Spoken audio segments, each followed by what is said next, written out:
everyone, welcome back to my channel. My name is Shauna. You know me here. I do equestrian videos and then just daily vlogs. So as you can see in the title down below, this video is about part boarding and leasing. What are the differences here in Ontario and what are the prices? So a few years ago when I decided to lease or part lease a horse, I had no idea what was going to come with it. I had no idea what the cost was.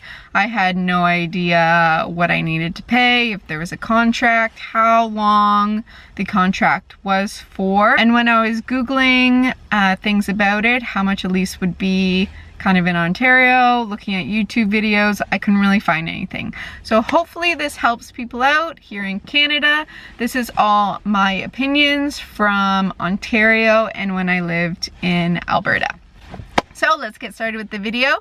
If you have any questions, please leave them down below and I will be sure to answer them. So let's just start with the difference between part boarding and leasing is. Part boarding is when you are leasing a school horse. And then leasing is when you are leasing a owner's horse. So that's kind of the difference. And we'll get more into that as we go along in the video. So I'm going to start with leasing. So leasing, you can have two options. Normally there is a part lease and a full lease. A full lease and a part lease, you have an upfront cost. So a full lease could be around $5,000 to $7,000, even more if this horse is has all the buttons, is fancy, is winning a million medals in shows. And then part leasing is normally half that much. So it is around $2,000 to $3,000. But again, it depends on the owner. So you and the owner have to come to an agreement. With full leasing, what you are going to do is you are going to full lease that whole horse. So you are responsible for the horse's board, floating their teeth, any vet checks, any farrier costs, any little costs associated with the horse at all, if they need a new blanket, if a part of their saddle breaks, if anything at all happens, you are responsible for that. And then on top of that, you need to pay for your lessons. So if your lessons at your barn are, let's say, $60 a week, and normally you and the lease owner have come to agreement on how many lessons that you should take a week. So normally it's around 2 or 3. So a lesson a week is around $60 here in Ontario, and that's on, I think, the average end. So if it's $60 times 2 is $120, so that's around $480 a month on top of all those costs that I just said. So here in Ontario, board is around $900, teeth floating is around $100, farrier is around $60, and then any vet cost, any extras, and then your lessons per month are around $480 to around $550, $600, depends how many lessons that you want.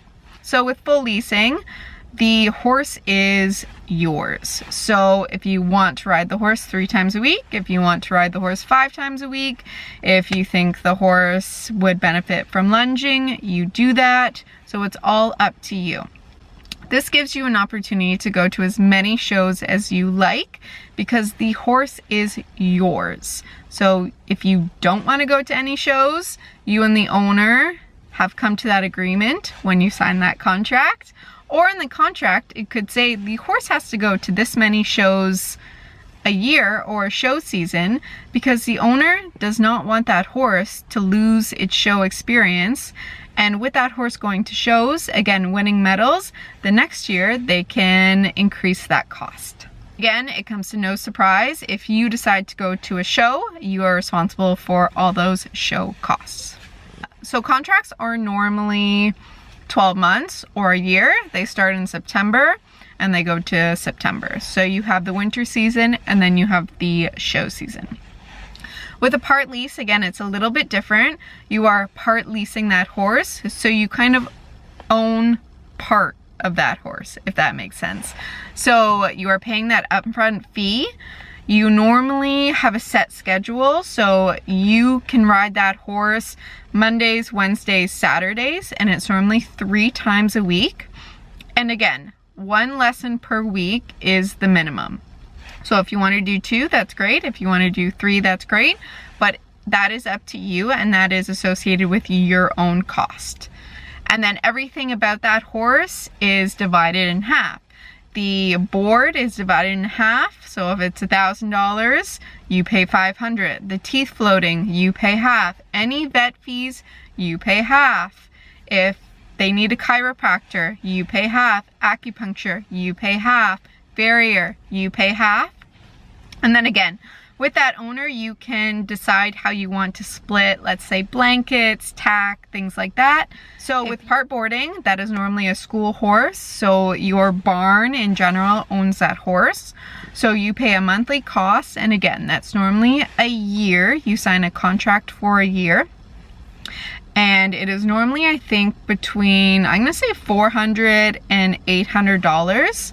And part boarding gives you 3 rides a week, so 1 lesson and 2 free rides, or 2 lessons. And that cost every single month is the same.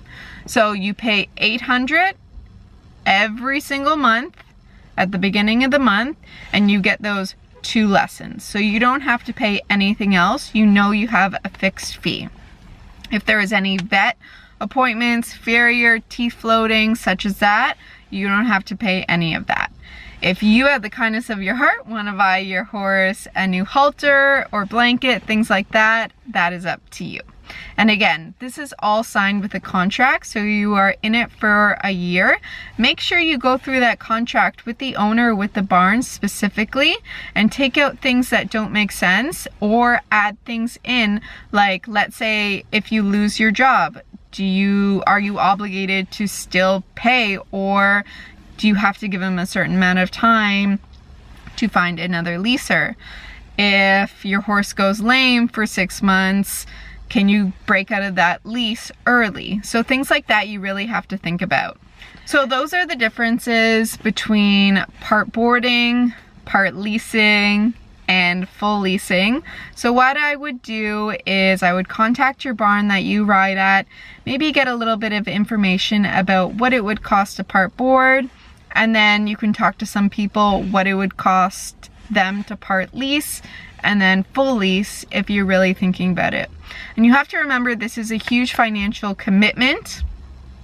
You need to have quite a bit of money saved up in case something happens, especially if you are full leasing. And then with showing, like I stated before, you can go to shows with your full lease horse. You can go to as many. Again, the owner probably in their contract says how many minimally you have to go to. And then with the part lease, you can also go to shows. You just have to speak with your owner or your other part leaser who's leasing that horse about what shows they're going to go to and what shows that you are going to go to. And then with a part board, it's a little bit different. Normally you don't go to too many off-property shows, but again, you can talk to the owner of the barn and see if you can come up with a solution.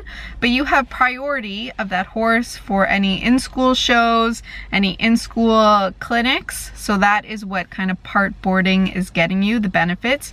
Priority over everyone else to go to those things. And then you are guaranteed that horse for your lessons.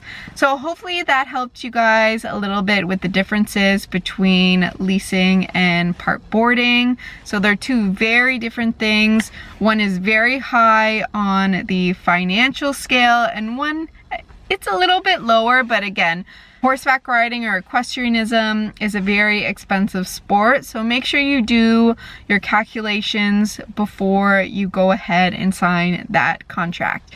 If you have any questions about part leasing or leasing, part boarding in Ontario or even in Alberta, please leave them down below and I will answer them as they come. So have a great day, everyone, and I will speak to you soon. Bye!